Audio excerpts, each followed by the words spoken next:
श्री गणेशाय नमः। ओम श्री गुरुवे नमः। आज की भगवत चर्चा स्वामी श्री राम सुखदास जी के लेख प्रवचन हमारा असली घर पर आधारित है। श्रीमद् भगवत गीता में भगवान कहते हैं, ममे वांशो जीव लोके जीव भूतः सनातनः। इस संसार में जीव बना हुआ आत्मा स्वयं मेरा ही सनातन अंश है। भगवान के ही अंश होने से हम सब के सब भगवान के ही घर के हैं। हमारा घर संसार में नहीं है, इसीलिए हम 84 लाख योनियों में जाते हैं, स्वर्ग नरकादि लोकों में जाते हैं, कहीं ठहरते नहीं।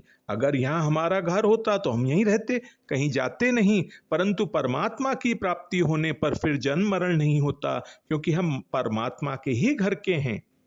जब तक असली घर की प्राप्ति नहीं होगी तब तक अनेक घरों में भटकना पड़ेगा। लाखों करोड़ों वर्ष बीत जाएं तो भी भटकना बंद नहीं होगा, परंतु परमात्मा के घर पहुंचते ही हमारा भटकना सदा के लिए बंद हो जाएगा। स्वामी जी आगे कहते हैं, संसार पराया घर है, हमें पराई जगह छोड़नी है और अपनी जगह पहुंचना है। अगर पहले से ही यह धारणा हो जाए कि हम संसार के नहीं हैं, हम तो परमात्मा के हैं, तो परमात्मा प्राप्ति बहुत सुगम हो जाएगी। जीव संसार को अपना मानकर कभी वृक्ष बनता है, कभी पशु बनता है, कभी पक्षी बनता है, कभी भूत प्रेत बनता है, कभी पिशाच बनता है, कभी देवता बनता है, कभी पितर बनता है, क्योंकि जो अपने घर का नहीं होगा वो भटकने के सिवा और क्या करेगा। हम परमात्मा के हैं, इसलिए उनकी प्राप्ति में उत्साह होना चाहिए। हम उनके हैं, वे हमारे हैं। संसार में शरीर बदलता है तो माँ बाप भी बदलते हैं, भाई भी बदलते हैं, पत्नी भी बदलती है, पुत्र भी बदलता है, परंतु भगवान कभी नहीं बदलते, उनका संबंध कभी नहीं बदलता। इसलिए उनकी प्राप्ति करना अपने घर पर पहुंचना है। अतः साधक को यह बात निश्चित कर लेना चाहिए कि यह संसार पराया घर है, अपना घर नहीं है। हम संसार के नहीं हैं, हम परमात्मा के हैं, यह ज्ञान मनुष्य को ही होता है। अन्य योनियों में ज्ञान नहीं है कि हम किसके हैं। इसलिए मैं तो परमात्मा का हूं, यह बात साधक में स्वतः स्वाभाविक होना चाहिए। परमात्मा की प्राप्ति कठिन नहीं है, कठिन तो संसार की प्राप्ति है। कारण कि जो वस्तु पराई होती है उसकी प्राप्ति कठिन होती है, अपनी वस्तु की प्राप्ति में क्या कठिनता। बालक के लिए मां की गोद में जाना क्या कठिन है। भगवान हमारे वास्तविक माता पिता हैं। त्वमेव माता च पिता त्वमेव, माता च कमला देवी पिता देवो जनार्दनः। नजदीक से नजदीक शरीर से लेकर दूर से दूर ब्रह्मलोक तक कोई भी वस्तु हमारी नहीं है। हम ब्रह्मलोक तक चले जाएं तो भी वहां से लौटकर आना पड़ता है। आ ब्रह्म भुवन्न लोकाः पुनरावृत्ति अर्जुन। श्रीमद् भगवद गीता के 8वें अध्याय का 16वां श्लोक। वहां से लौटकर आने का कारण यही है कि हम वहां के नहीं हैं और वे हमारे नहीं हैं।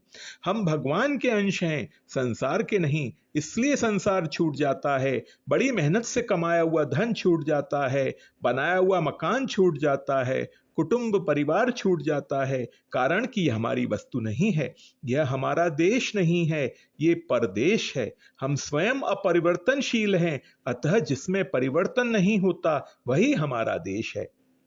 हमारा देश वह है जिसको भगवान ने अपना धाम बताया है।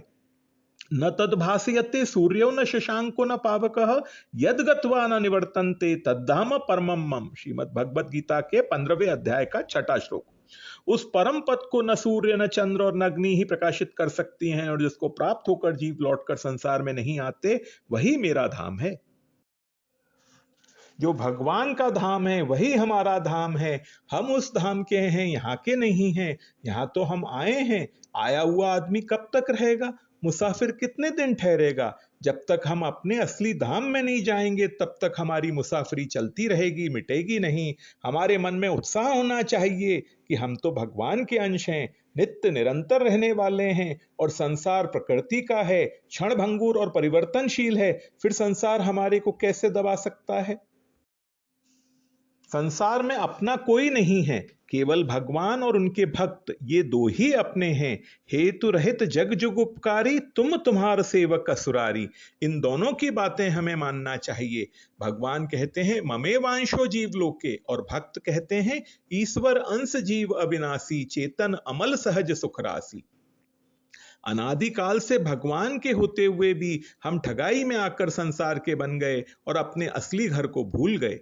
इसलिए गंभीरता पूर्वक विचार करना चाहिए, हम किस घर के हैं। हम अविनाशी हैं और शरीर संसार नाशवान है। हम अपरिवर्तनशील हैं और शरीर संसार निरंतर बदलने वाले हैं। हमारी जाति तो भगवान के साथ मिलती है। हम भगवान की जाति के हैं और भगवान हमारी जाति के हैं।